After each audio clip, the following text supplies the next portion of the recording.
What's up, guys? DLE Kamel here, and I'm here to tell you today about my new favorite deck, Adamancipator. But before that, I want to thank you guys so much for the overwhelming support we've been getting on the channel, and specifically on my Eldritch video, baby. The Eldritch clan is growing. That video has over 100,000 views. Thank you guys so much for the support on that.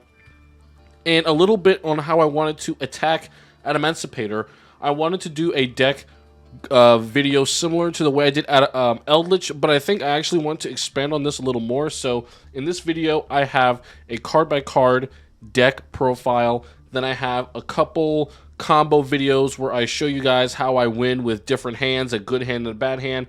And then we have some replays at the end, just like in the Eldritch video. So let me know what you guys would like to see for the follow-up Adamancipator video. I definitely think I want to tackle techs, counters to the deck, safe stuff that you can play to counter the meta, and some variations on the flex card slots. So let me know if there's any other information that you guys want on Adamancipator. Adamancipator is a combo deck that utilizes rock tuners and a rock synchro engine, along with cards that support your ability to search rock monsters to your hand and special summon them out as fast as possible, so that you can make a myriad of plays, some with your Adamancipator engine like the synchro monsters, but the rest are mainly link monsters, because these rock monsters are actually extremely efficient in making several large link monsters per turn, such as Appaloosa, the Access Code, Union Carrier, and the Nightmares. All of these are part of your optimal board that you're going to see when we go into the combos. And yeah, I can't wait to show you guys the card by card. So let's get into it. All right, now let's get into the card for card. This is my Adamancipator deck that I've been using on the ladder. I've gotten to Plat 2 with it. I didn't want to hit max rank on this account just yet, because I want to see if I can drag out, the rest of the month to see if I can, get some more decks to Plat 1.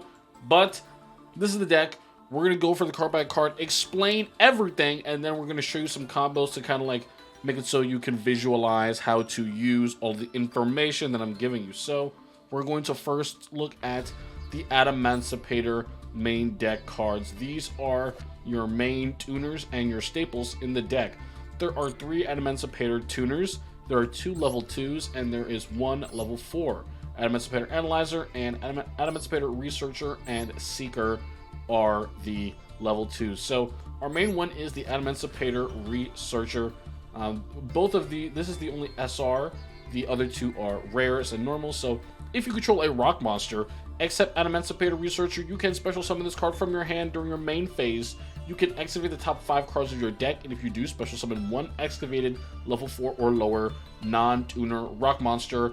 Place the rest of the bottom of your deck in any order. So all of the Adamancipator main deck monsters share this excavate effect. You can see here, Seeker also has it. 1 level 4 lower non-tuner rock, and so does Analyzer. Now, these rock monsters, these rock tuners, are supposed to be used to excavate rocks to the field, so then you can then use them to make more rock monsters and get more out, so you can keep synchro summoning with them since they're tuners, and link summoning with them in order to get out a board of very powerful link monsters and synchro monsters that you will use to either break your opponent's board or lock them down in the case of you going first. So typically you always want to see Researcher, because its only requirement to special summon is that you control another rock, and this rock can be another Adamancipator monster, or it can be just any of your rocks that you're going to be using as fodder for your link summons. The Seeker's special summon ability requires you to have another Adamancipator monster, so this is good, especially if you don't see a hand with too many other rocks. Let's say you see, Analyzer and Seeker in your hand. You just have to know that you first want to summon your rock that does not allow you to be special summoned, and then you want to take advantage of Seeker and Researcher's special summon abilities. You don't want them to eat up your normal summon, because you can special summon them. You usually want to normal summon Adamancipator, Analyzer if you have him in your hand, because his special summon requirement is only if your opponent controls a monster. Now, if you do open this card, you should normal summon it, because it's, you typically want to be going first when you're playing this deck. So if you're going first, if you won the coin toss, your opponent's not going to control any monsters. So, you're not going to get a chance to special summon this. So if you have no other rocks and you only have Adamancipator monsters, you want to be summoning Analyzer. Okay, so honestly, those are the only 3 main decks for the Adamancipators. Now, I guess I would touch on the extra deck monsters as well. The first is Adamancipator Risen Raptite. It's a level 6. Now, it also has an Excavate effect that allows you to excavate the top 5 cards of your deck to special summon 1 rock. Any rock. And you'll see how that influences some of our choices later on.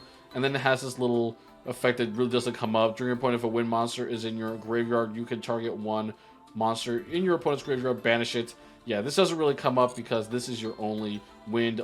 You'd have to be playing 2 of this, or if one of your other extra deck monsters are wind and you throw them away, then yeah. But then we also have Adamancipator Risen Dragite. This is a level 8, which also has an Excavate effect, but for every rock that you excavate, you can straight up return cards your opponent controls to the hand up to the number. So this is non-targeted bouncing, and it also has a second effect. When your opponent activates a spell or trap card while a water monster is in your graveyard, you can negate the activation, and if you do, destroy it. This effect doesn't always come up, but when it does, it is very powerful, and we play a water monster in our deck because of that. Alright, so the reason why Adamancipator is so strong in Master Duel right now is because of the fact that Block Dragon is unlimited in Master Duel. This card, if you play Duel Links, you are extremely familiar with this card. This can be summoned from your hand or the graveyard by banishing 3 earth monsters from your hand or your graveyard, and then rock monsters you control cannot be destroyed except by battle, and if it's sent to the field, from the field to the graveyard, you can add up to 3 rock monsters from your deck to your hand, whose total levels equal 8. So this is insanely powerful, and even though its refresh effect is only once per turn, you only need to activate it once per turn. Simply getting rid of Block Dragon, using him as a material for a link summon, which is exactly what you will be doing in this deck, is the main way that you're just going to be straight up adding 3 cards to your hand for using him in a summon. That means after you've exhausted all of your resources already, you feel like you've run out of gas, you use Block Dragon for that link summon, you get your entire combo back, and yeah, so off of Block Dragon's effect, when you summon him to the field, you want to be banishing any 3 rock effect monster main decks from the graveyard. You're not going to be getting them back anyway. Then, when you use Block Dragon for the material for the link summon, because yes, even though Block Dragon is an amazing card, you always want to use him for a link summon, because when he is sent to the graveyard, you'll be getting those 3 cards to your hand. So the 3 cards that you want to always prioritize are, firstly, you want to get Gigantes. That is the first thing, because this is a free rock summon from the hand. This can instantly send you into your next combo if you're lacking 1 monster. Also is very good against back row. If you just swing into it, this is kind of your Eldritch out. If this card is destroyed by balance into the graveyard, destroy all spells and traps on the field. So if your opponent's in a cock with Eldritch and they leave their Eldritch attack, you hit them with the Gigantes and you mess them up. Then you next want to be getting your remaining Adamancipator special summoners. In a perfect hand, you're going to just see all 3 of these before Block Dragon. But if you don't see all of them before you see Block Dragon, definitely use this time to search them to your hand, because guess what, dude? You can use them during that turn if you have not already used their effects. So you're just going to be comboing off like crazy if you see your Block Dragon and you get to these cards. Alright, so Block Dragon, obviously super insane. You always want to use it for a link summon. You never want this to get banished. You never banish your Block Dragon. It must always be safe in your hand or the grave, and you have to make sure it stays that way. Losing your Block Dragon is gonna be critical. Think about it. If you don't get Blood Dragon's graveyard effect off, you are losing 3 cards to your hand. And then those Adamancipator tuners that you could have gotten, those each could have excavated 5 cards to get you 2 more cards. You're possibly missing out on 5 cards because your Blood Dragon got banished. So you're really going to be put in a dire situation if he gets banished, so you definitely do not want it to.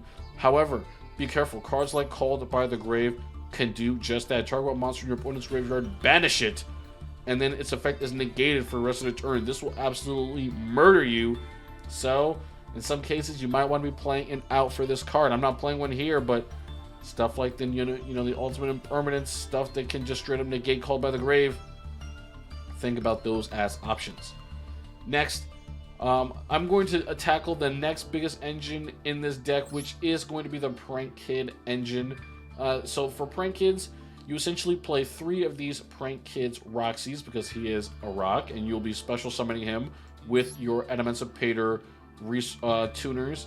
You can summon this from an Excavate, and we're also playing the Prank Kids Dropsies. Now, these 4 Prank Kid main deck cards are part of a combo, along with 2 extra deck monsters that we are playing.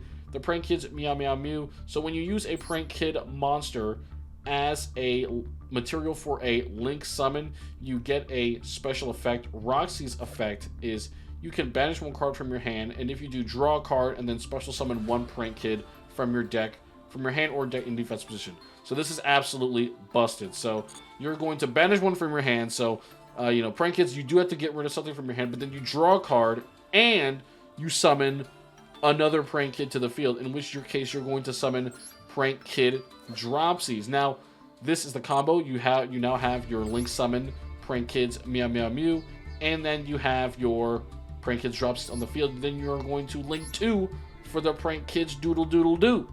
And now once your Dropsies is used for a Link summon, you will gain 1,000 life points and special summon 1 Prank Kids monster from your hand or deck. And then you're going to be getting out another Prank Kids Roxys from this effect. So we got 2 free monsters plus 2 Link monsters. One of them are already in the grave, and one of them we're going to be utilizing later with another card. So yeah, that's what Prank Kids do. They are also just, very good as an Excavate. If you didn't see them as a part of your opening hand, they are a key card that you want to summon from your Adamancipator tuner Excavates, because once you get Prank Kids combo set up, you're going to have access to so many more cards and thin your deck so much more. Okay, next is Kawaki Meru engine. For this, we play 2 Kawaki Meru main deck cards. We play firstly Kawaki Meru Guardian, and this says it has the standard Kawaki Meru effect. During each of the standby phases, destroy this card unless you send 1 Iron Core to the graveyard or reveal a rock. And its main effect: when a monster effect is activated, tribute this card, negate the activation, and if you do, destroy that monster.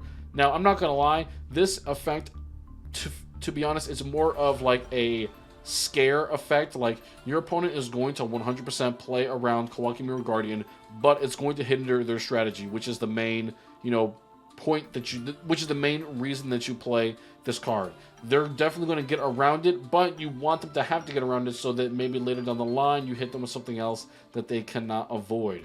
So if you want to keep this alive on your turn by summoning it, all you have to do is reveal any rock monster in your hand. And then along with Guardian, we also play Kawaki Meru Supplier. Now, Supplier says if a face-up rock monster you control is sent to the graveyard, you can special summon this card from your hand. If this card is special summoned, you can add from your deck to your hand 1 Iron Core or Kawaki Meru card to your hand. So this is super, super good, because as soon as you link off any rock monster, this is special summonable from your hand. Then you search Guardian. Guardian, of course, is not going to really come out unless you still have your normal summon for whatever reason. And there you go. It's just another summon, another searched rock. That's all there is to it. That's all that the main deck cards in this deck are mainly for: searching rocks, summoning rocks, using rocks for link summons.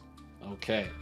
Alright, so next we have Doki Doki. So this boy is a Duel Links card. That's how I recognize him. This is a level 2. It can only be normal summoned. However, this is also something that you want to grab from your Adamancipator tuner Excavates, because you can only normal summon this guy. He doesn't have a special summon effect, so if you special summon him from their effects, you get a ton of value. You can discard 1 rock monster, special summon from your deck 1 rock monster that has the same original attribute and level as that monster.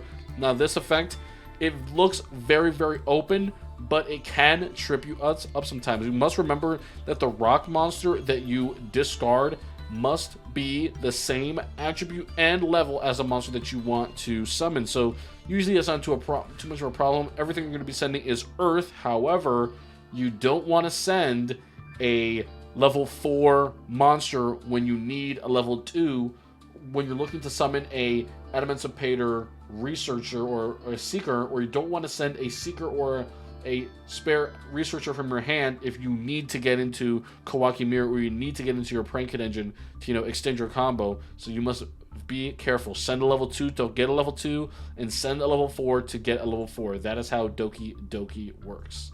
Okay, some people play at 3, but I've seen that 2 works. However, if you're seeing consistency issues, like you're not opening enough combo starters or extenders, just so you know, the Adamancipator tuners, they both count as starters and extenders, since you can start with them or you can special summon them after your combo begins to get you out of trouble if you get interrupted.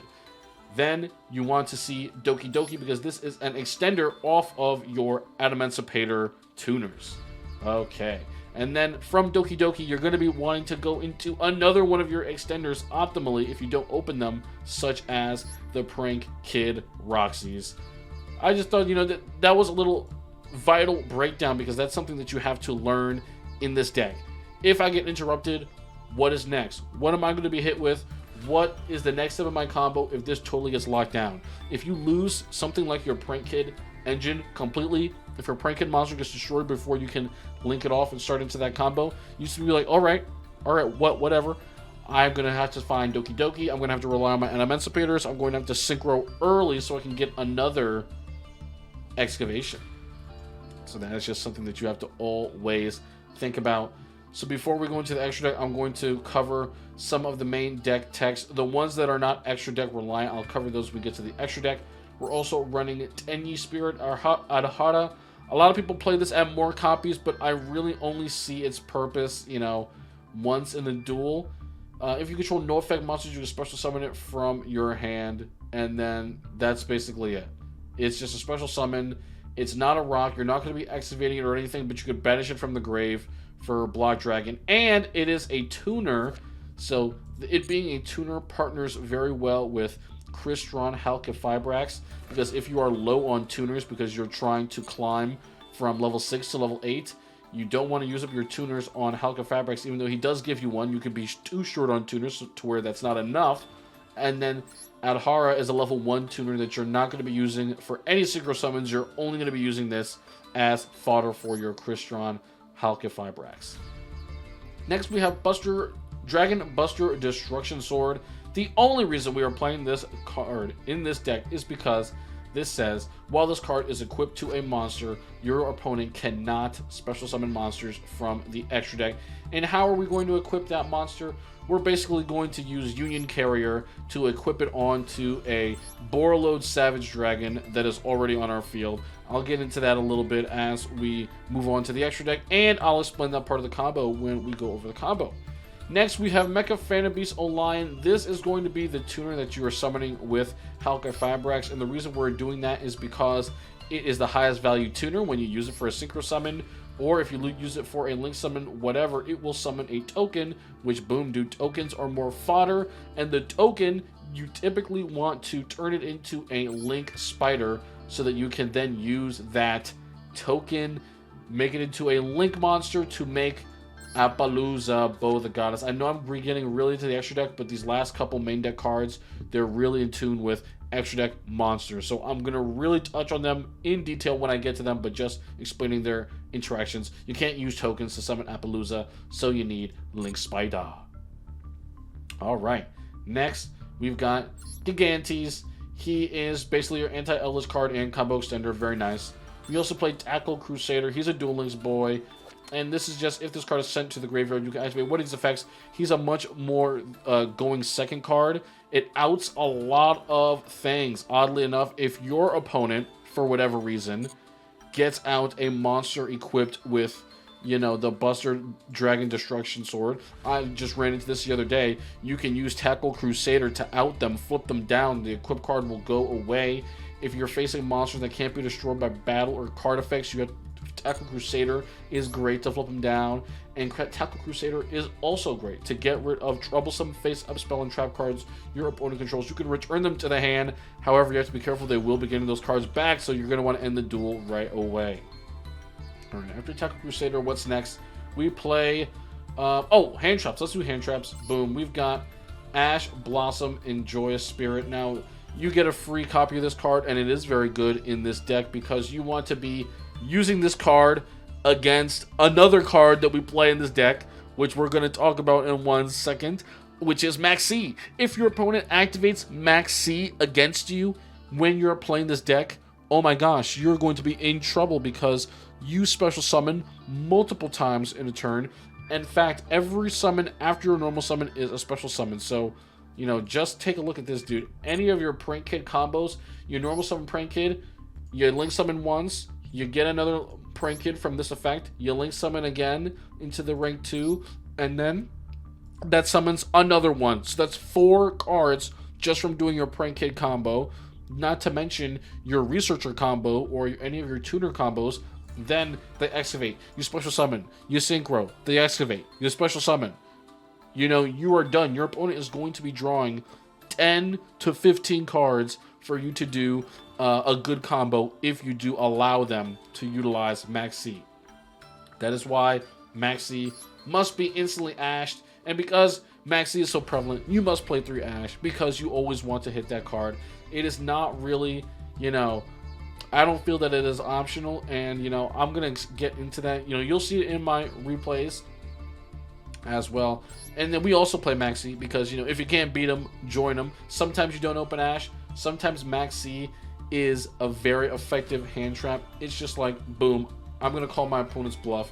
I'm going to say, you know, if you keep going, I am going to draw enough cards to defeat you this turn or the next. We play some other cards because of that to ensure that, you know, Max C will get the most value.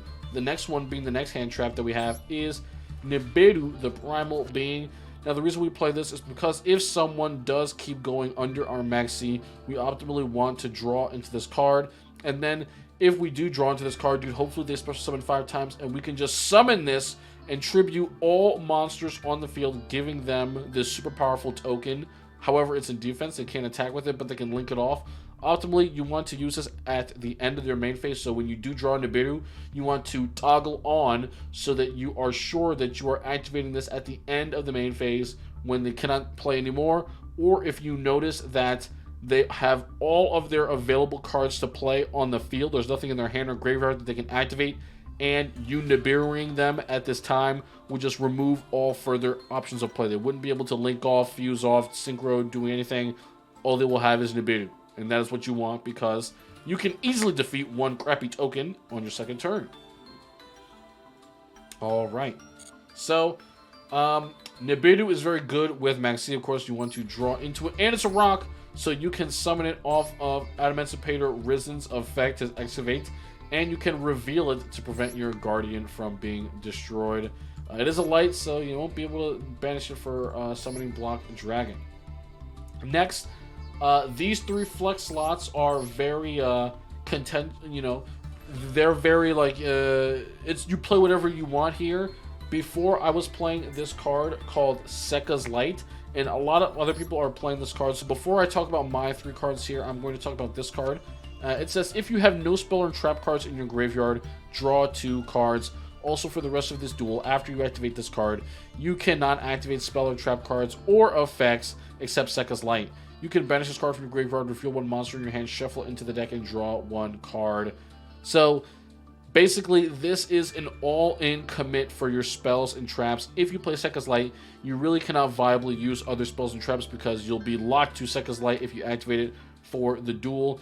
And it does give you 2 cards, dude. It's insane. It's Pot of Greed, and then if you have a worthless monster in your hand after you activate it, you activate this card in your graveyard, send that monster back, and you draw a 3rd card. This card is pretty insane, but I found myself getting hit with Called by the Grave, by Ash, by Max C way too often, and I needed other cards that were not monsters to counter those effects. And when you have Second's Light in your deck, you are very limited. That is why I play 3 Ash, 3 Max C, 2 Nibiru, so I can have access to those powerful effects. The only other thing that would really help me in that situation is maybe Effect Veiler. You could play Effect Veiler as well if you want to play Second's Light. However, Effect Veiler doesn't have much synergy with the rest of your deck. It is a tuner though. But I opted at the end in what I think is going to be best for Climbing Plat, or maybe even in tournaments, because Climbing Plat, everyone is stacked on hand traps, is Call by the Grave and Lightning Storm. I do like this combination a lot. Call by the Grave gets me out of a lot of tight scenarios when I can just negate their Max C, negate their Ash on my Max C. That combination is so nice. Being able to pop off with a hand trap, having them waste one of their cards in their hand, knowing it was a hand trap, and then hitting them with the Call by the Grave is insane. You only need in your hand about 2 to 3 good rock or Adamancipator monsters to really get going. You can afford to draw 2 hand traps in your opening hand and still get out full combo. I'll show you that in the replays. It is absolutely insane. Lightning Storm, of course, just for those Eldritch Giga Chads. Destroy all their spell traps, or if your opponent has a troublesome monster that is limiting you from playing, you want to Lightning Storm that thing, get it out of there. Okay, boom. Okay, so next, the extra deck, man. And this extra deck is, oh man, if there has never been something that I've seen as more cookie cutter. There's a huge reason for everything being here. This is a real TCG extra deck. As me coming from a Duel Links player, it was kind of hard to wrap my head around it, but I really do utilize every card in here in some way. I have utilized every single card in this extra deck to great ability, and I'd say you need every one. And I'm interested to see and hear your guys' suggestions for other extra deck cards, more strategies that I can use for this deck, because the extra deck really does make this deck absolutely insane. It busted wide open. Okay, firstly, let's talk about our Adamancipator extra deck monsters and what they really do for us. I talked about their effects earlier, but let's talk about their usefulness. The Risen Raptite is going to be used typically in a last-ditch effort, or it's going to be used just as a extra normal summon.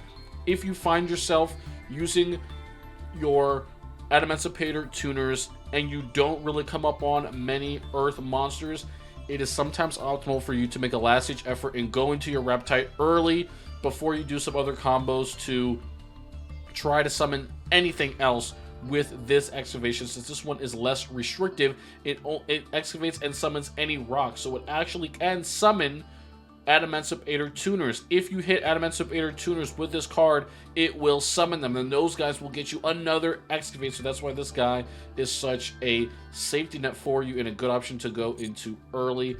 Next is Adamancipator Risen Dragite, and this is really your turn 2 big play. Before you summon this guy, though, you definitely want to get negates up on the board so that your opponent cannot respond to it.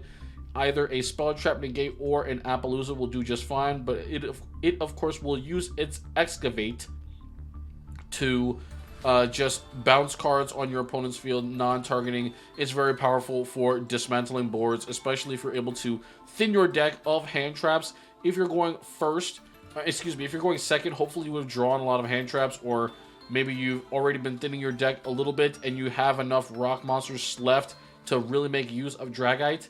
So you kind of want to be counting your rocks. You do play a ton, but you do want to make sure that you're going to have a lot in your deck so that you really pop off with this effect. It's your main removal going second, but there are some other powerful options that we'll talk about later. Also, its negate effect does come up.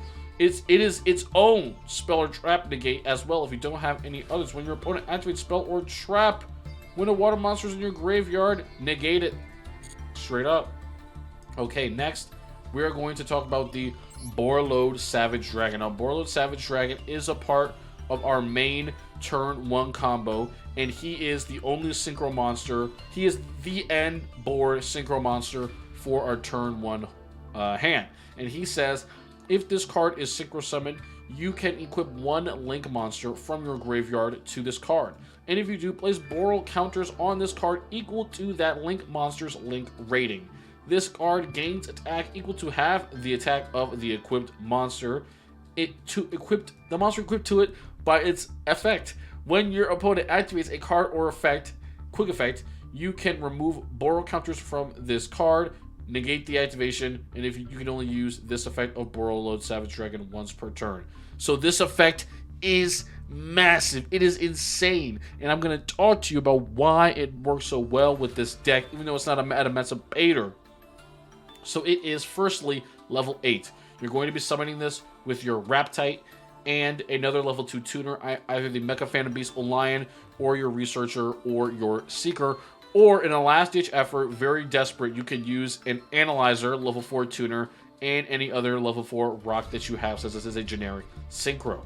Something else that is extremely important, never make Borload Savage Dragon before you summon Appaloosa. You want to summon Appaloosa by utilizing one of your Link 2 monsters, either your Prank Kid or your Crystron Halka Fibrax, that will put a Link monster in the graveyard, and then you will equip that Link monster that is in the graveyard onto Borload Savage Dragon. It is also important that you equip a Link 2 monster onto Borload Savage Dragon so that you can get 2 negates. If your opponent has a hand trap that they activate on your turn while it's still your turn going first, you can negate it. And then when it's their turn, you can then negate something again because you have 2 Borrow counters and not just 1 because you used a Link 1. You always want to use a Link 2 monster to equip to Borrow Savage Dragon. The attack does not matter so much, especially when you're going first. I always recommend that you summon this card in defense position because you want to play around Lightning Storm. That is something that my boy Shao's told me. You want to play around Lightning Storm because you don't want to be forced to negate a card like that. If you're going first, you want to be summoning all necessary cards in defense. Of course, if you get Lightning Storm, you will lose Appaloosa. 3 monster negates, that's a lot. However, you should be able to shut down your opponent's strategy if you get Lightning Stormed with your Borrow negates. Okay, so Borload Savage Dragon is absolutely nuts. You need him for this deck because of that. Gallant Granite is a rank 4 rock exist monster that requires 2 level 4 monsters, and it has 2 effects, but we're only going to be using the 1. It says add 1 rock monster from your deck to your hand, and its other effect, special summon 1 rock monster from your hand in face down defense position, which you don't want to do because then you can't use them for link summons. So you want to add 1 rock monster. This is very generic. Add 1 rock, and you're always going to use this to add Block Dragon to your hand. You want to use this to add Block Dragon because Block Dragon is your best combo extender in the entire deck. Absolutely nothing beats it, and it will get you out of even the hairiest of situations by utilizing Block Dragon. Okay, so Gallant Granite is very good to go into. However, you have to be careful because you don't want to go into Gallant Granite and then lose crucial materials that you need for other parts of your combo.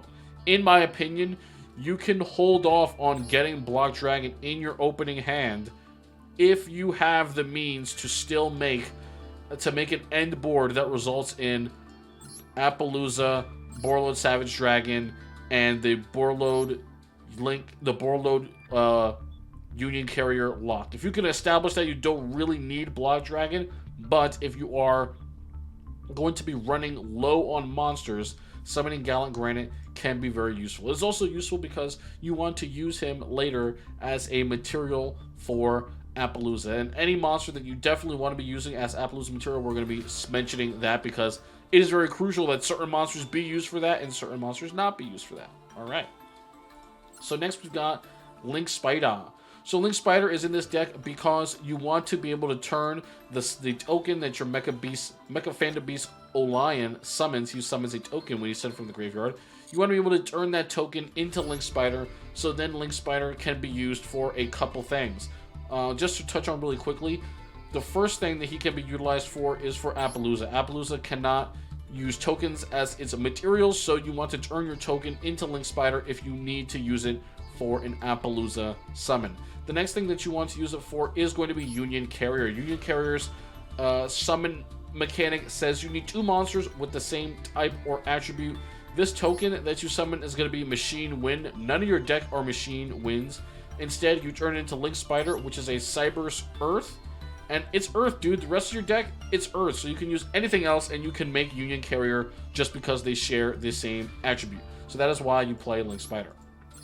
Print Kids Meow Meow Mew, you need this solely for the fact that you need something to Link Summon to send your Roxies to the graveyard for a Link Summon.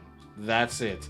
You need a Link 1, so then you can summon another Roxy, and then you can make a Link 2. So that is what both the Prank Kids, so we're not going to talk about the next Prank Kid, because you never want to use this Prank Kid's actual effect. You never, ever, ever want to use it.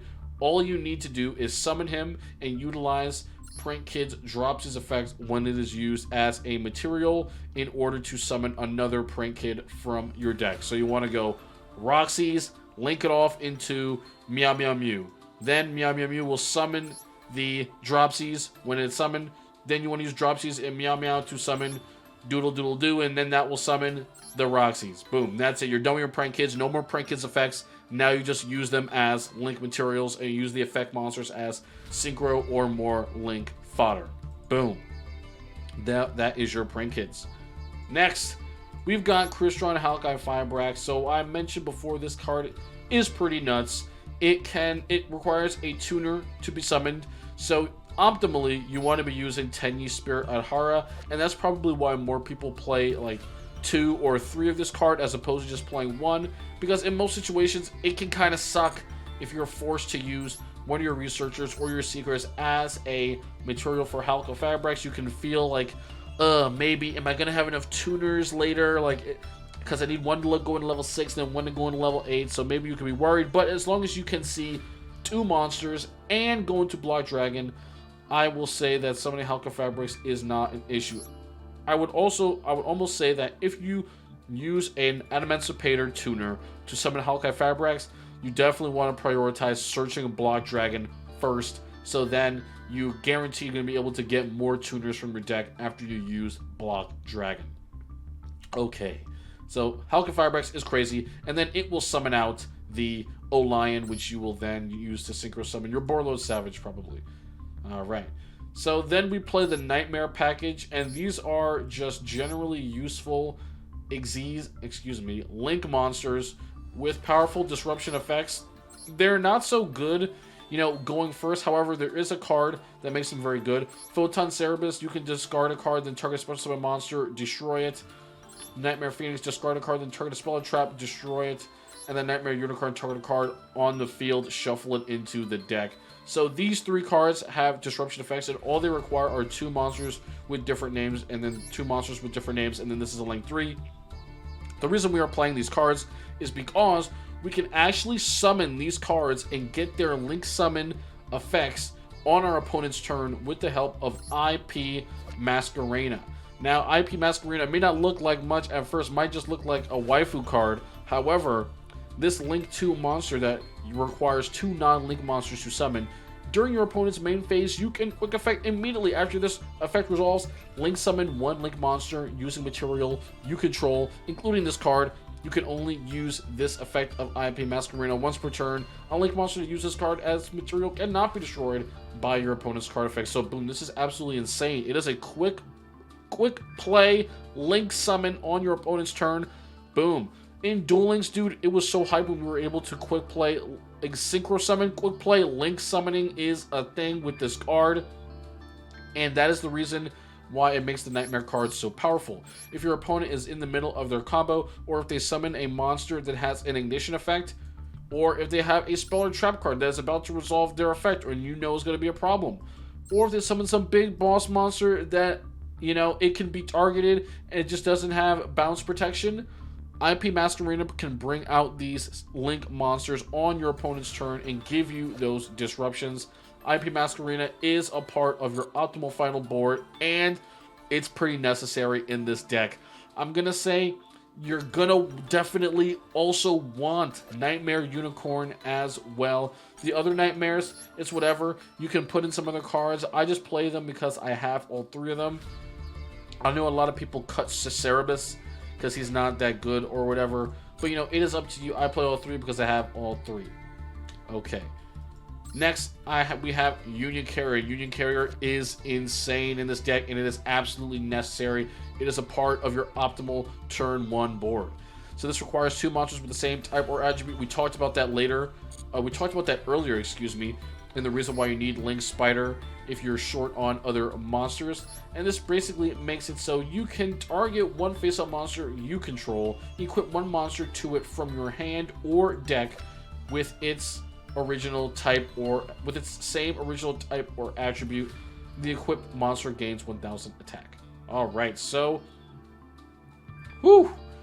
this card allows you to look at it allows you to target a Borderlord Savage Dragon that you have on the field and use it to equip a Dragon Buster Destruction Sword from your deck. So this will equip onto your Borderlord Savage Dragon, and then its effect that says while this card is equipped to a monster, your opponent cannot special summon from the extra deck.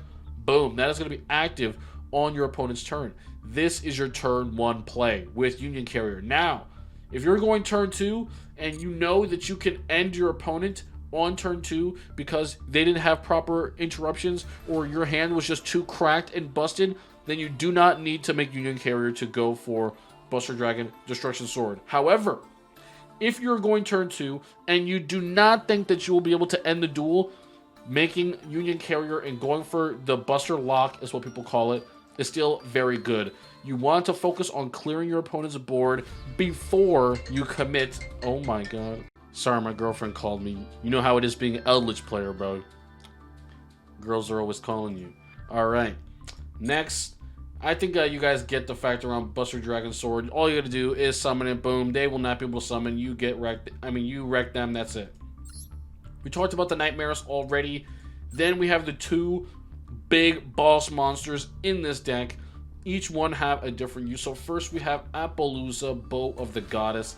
This is a generic Link 4 monster, and it has a very interesting effect, and it's something that you have to know exactly what it does, what it doesn't do, so you can know how to utilize it to the best of your ability. A lot of people don't know how to use Appaloosa in this game, and it shows when they summon it, so know how to use this card. It requires 2+ monsters with different names except tokens. You can only control one Appaloosa. The original attack of this card becomes 800 times the number of Link materials used for its summon. Once per chain, when your opponent activates a monster effect, quick effect, you can make this card lose exactly 800, and if you do, negate the activation. So boom, you're going to see me utilize Appaloosa a little bit later, and Appaloosa essentially says that you get the same amount of negates as the amount of materials that you use for this card's summon. So let's say I have a Link 2 monster with a Link rating of 2, and then I have 2 effect monsters. That's 3 monsters I'm using for the material. My Appaloosa will have 2400 attack, and I will get 3 monster negates.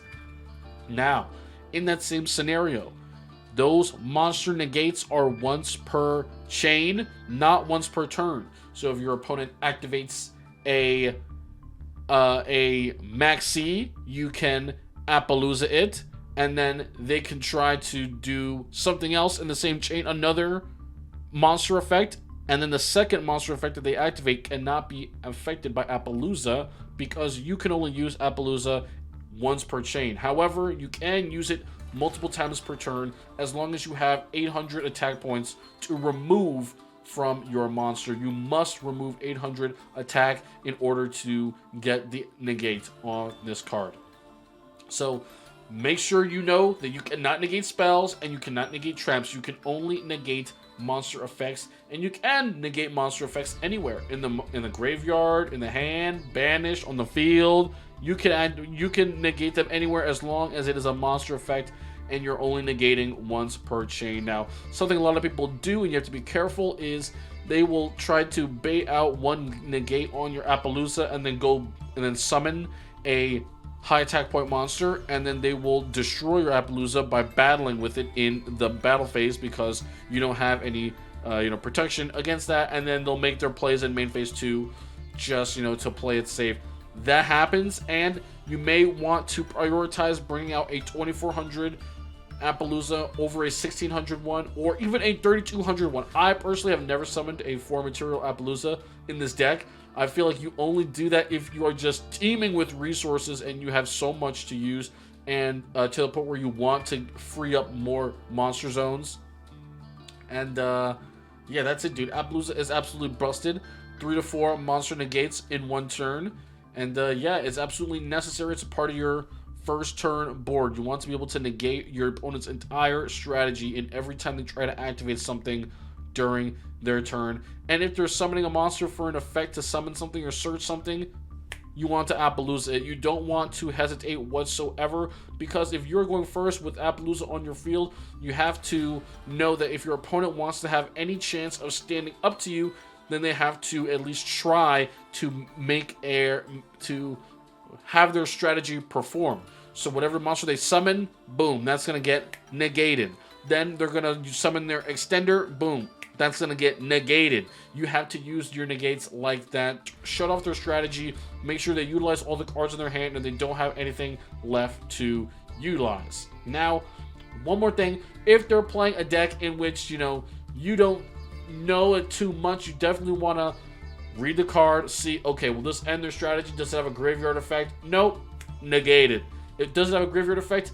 If that's the only card that they can play, maybe they can't normal summon again, negate the graveyard effect too, dude. Sometimes it is that necessary. You have to be oppressive with your Appaloosa because it's meant to be an oppressive card that your opponent has a tough time getting around. Alright, Access Code Talker, the absolute GOAT of the extra deck. This is a Link 4 Cyberse monster that requires 2 effect monsters as the requirement, but it's still Link 4. So your opponent cannot activate cards or effects in response to this card's effect activations. So what does that mean?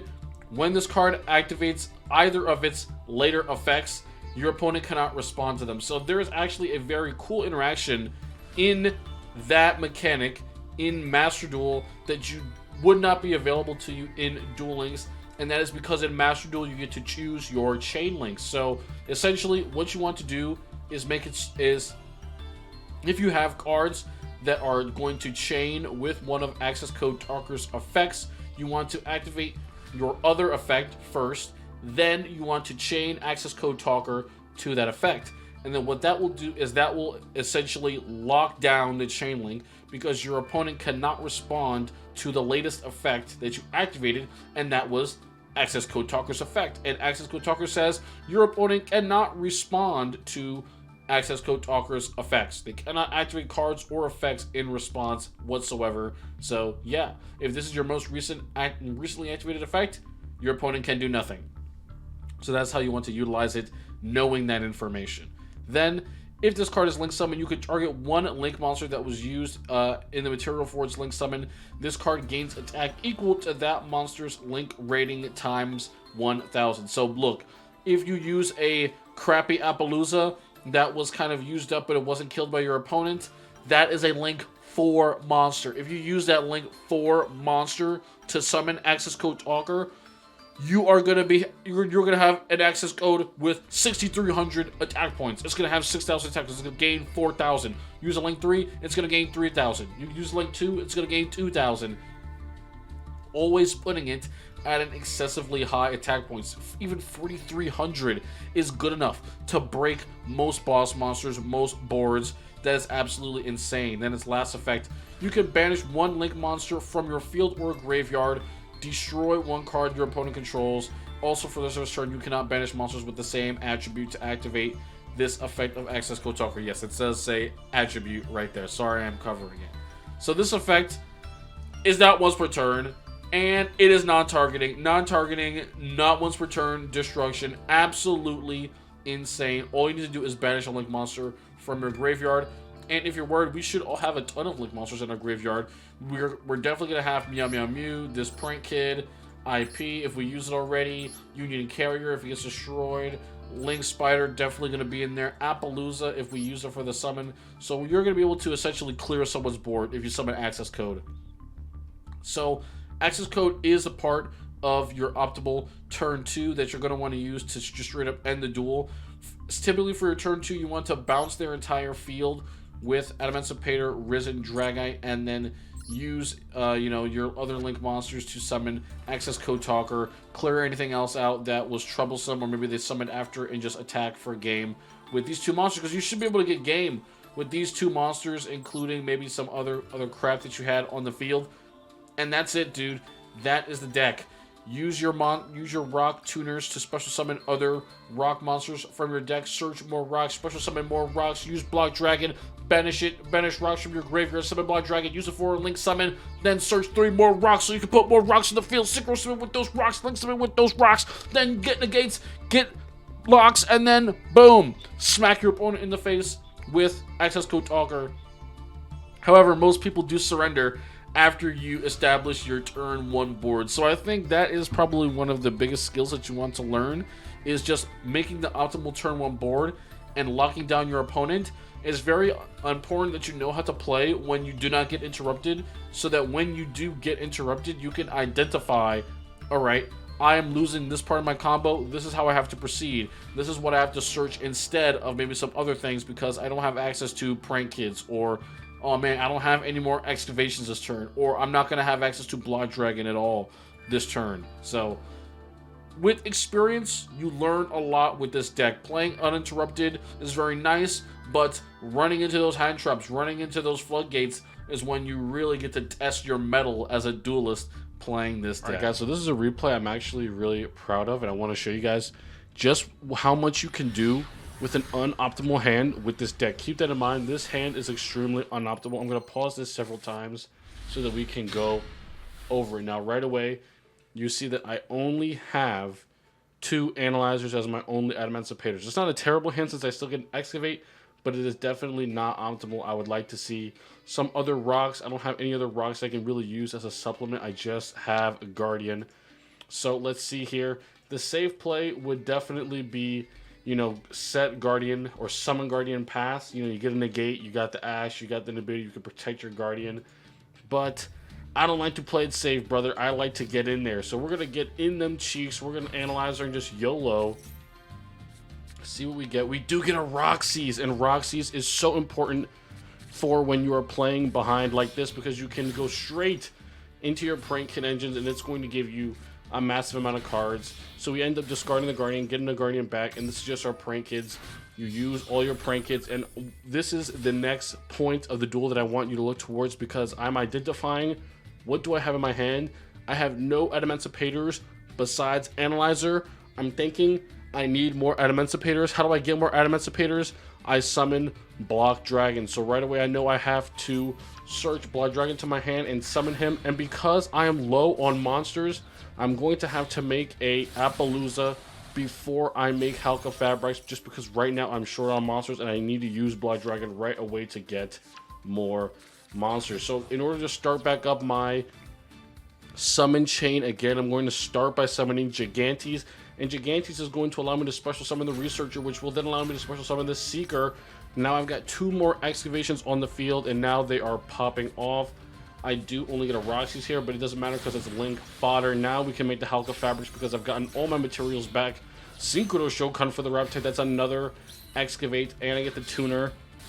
And actually, something that I learned here while recording is that you can actually use Crystron Halka Fabrics and the token from Olion together to summon Union Carrier, because they are both machines. I'm going to wrap tight, Excavate, see what I get. I'm thinking I'm going to get that other Adamancipator.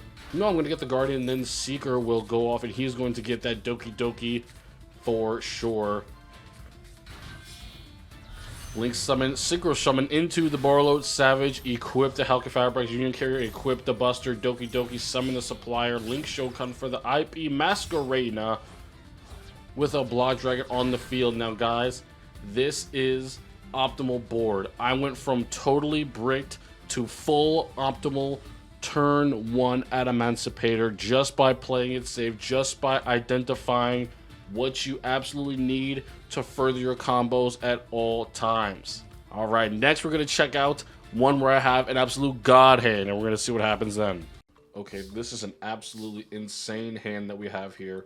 We're going to start by normal summoning Prank Kid Roxy's as our normal summon, and we're just going to go ahead and special summon all of these guys here. because now we have the conditions met to special summon these guys. So we want to get them out before our opponent does any cheese that prevents them from being summoned. And we're going to go ahead and go directly into our Prank Kid engine by using our Prank Kid cards, because this is our main extender that we have access to right now. And I think we're honestly going to banish Ash Blossom here, dude. I think that's going to be the play. There's no Max C at all. Imperm's not going to come out. I'm thinking we're going to banish Ash, dude. To be honest, I'm not too worried. And then we draw Called By. So honestly, I think that's a fair trade. What do you guys think? Sometimes you need to take those high-risk plays when you're playing this deck, but they do always pay off. Then you're going to use your 2 Prank Kids to make the doodle-doodle-doo here.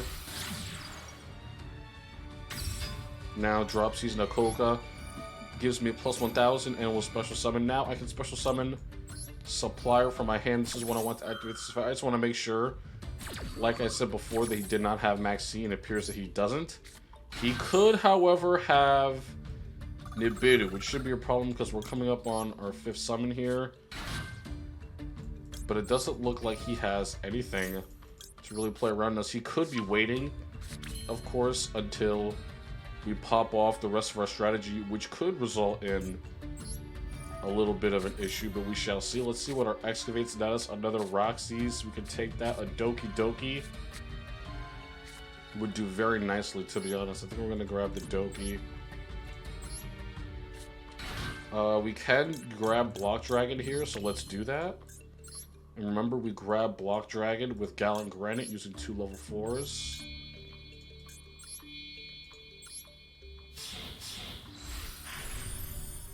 Alright. Gallant Granite, Nakoka. Just doesn't matter what you detach. And you want to grab Block Dragon.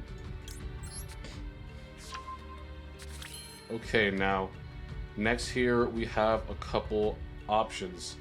I think firstly, we're going to want to go into Crystron, this guy, Halke Fibrax. And to do that, we need a tuner and another monster, so we could use our Doodle Doodle Doo here. That's going to make our access code better, which I think is optimally what we want to do. So let's get rid of our Researcher and this guy. Boom, and we'll have this here. And these are going to be our Appaloosa materials assembled. However, something I'm noticing now is that we don't have any level 4 monsters.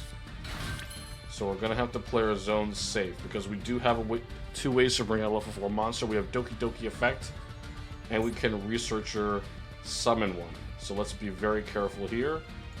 Let us summon our Block Dragon by banishing 3 rocks. Never banish Link monsters, because you want to save them in your graveyard for the effect of Access Code Talker. Now we're going to Link summon with 3 materials for our Appaloosa. Yes. We're just going to use Halka Firebites, Gallant Granite, and Block Dragon to summon Appaloosa. And now the Block Dragon's effect will pop off in our graveyard, adding 3 rocks to our hand. And we're going to add Gigantes. We're going to add... We've used both of these Analyzer effects already, but we're going to need them next turn, of course. So... let us get, we're going to need another level 4 to discard for Doki Doki's effect. So you know what, let's grab another Guardian, so we're not missing that in our hand. Oh, you can only sell it up to level 4, my bad. Up to level 8, that's something I do forget sometimes. Alright, so next, boom. We are good to go. We're going to discard one of our Guardians. Summon an Analyzer. Alright, Analyzer is going to use this effect because we're going to use him. Yes, we're going to use him right away. Let's see what we can pick up here. Looks like we're getting a Supplier. Yep, another Supplier.